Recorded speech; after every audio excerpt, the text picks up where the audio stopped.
ರಾತ್ರಿ ನಿಶ್ಶಬ್ದತೆಯಲ್ಲಿ ಆಲಿವ್ ಮರಗಳ ನೆರಳಿನ ಕೆಳಗೆ ದೇವರ ಮಗನು ಸಮರ್ಪಣೆಯ ಸ್ಥಳಕ್ಕೆ ನಡೆದು ಹೋದನು.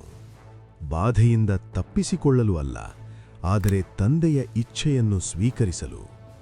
ಇದು ಗೆತ್ಸೆಮನೆ. ಲೋಕದ ಸಂಪೂರ್ಣ ಭಾರ ಅವನ ಆತ್ಮದ ಮೇಲೆ ಬಿದ್ದ ಸ್ಥಳ. ಅವನು ತನ್ನ ಶಿಷ್ಯರೊಂದಿಗೆ ಬಂದನು, ಆದರೆ ಮುಂದೆ ಒಬ್ಬನೇ ಹೋದನು, ಯಾಕೆಂದರೆ ಕೆಲವು ಹೋರಾಟಗಳು ನಿಮಗಾಗಿ ಯಾರೂ ಹೋರಾಡಲಾರರು. ಅಲ್ಲಿ ಅವನು ಮೊಣಕಾಲೂರಿದನು. ತಂದೆಯೇ, ಸಾಧ್ಯವಾದರೆ ಈ ಪಾತ್ರೆ ನನ್ನಿಂದ ದೂರವಾಗಲಿ. ದುಃಖದ ಪಾತ್ರೆ, ಪಾಪದ ಪಾತ್ರೆ, ಕೋಪದ ಪಾತ್ರೆ.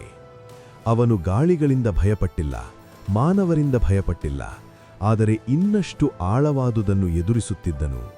ವಿಯೋಗ, ನಮ್ಮ ಪಾಪದ ಭಾರ, ನಮಗೆ ಸಲ್ಲಬೇಕಾದ ದಂಡನೆ.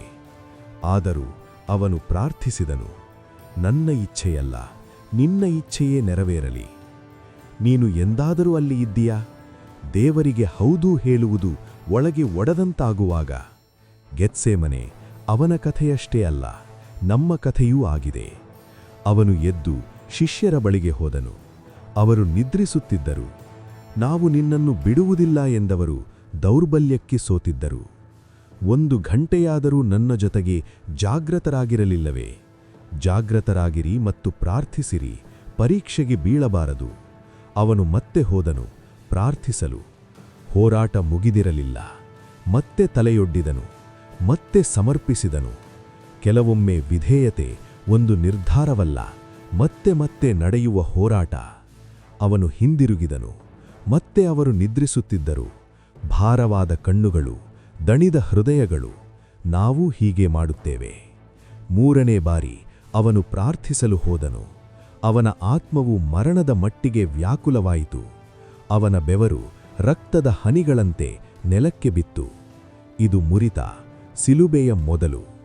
ಆ ಕ್ಷಣದಲ್ಲಿ ಆಕಾಶವು ಪ್ರತಿಕ್ರಿಯಿಸಿತು. ಒಬ್ಬ ದೂತನು ಬಂದನು ಅವನನ್ನು ಬಲಪಡಿಸಲು. ದೇವರು ಯಾವಾಗಲೂ ಸಮಸ್ಯೆಯನ್ನು ತೆಗೆದುಹಾಕುವುದಿಲ್ಲ, ಆದರೆ ಅದನ್ನು ಎದುರಿಸಲು ಶಕ್ತಿ ಕೊಡುತ್ತಾನೆ. ನಂತರ ಎಲ್ಲವೂ ಬದಲಾಯಿತು. ಅವನು ಎದ್ದನು, ಭಯದಿಂದ ಅಲ್ಲ, ಸಮರ್ಪಣೆಯಿಂದ. ಈ ಹೋರಾಟ ಪ್ರಾರ್ಥನೆಯಲ್ಲಿ ಗೆದ್ದಿತು.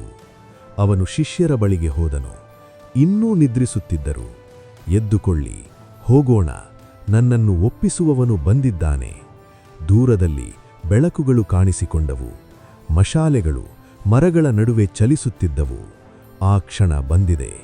ಅವನು ಓಡಿಲ್ಲ, ಅವನು ಅಡಗಿಲ್ಲ, ಅವನು ಮುಂದೆ ಬಂದನು. ಯಾಕೆಂದರೆ ನಿರ್ಧಾರ ಗೆತ್ಸೇಮನೆಯಲ್ಲೇ ಆಗಿತ್ತು.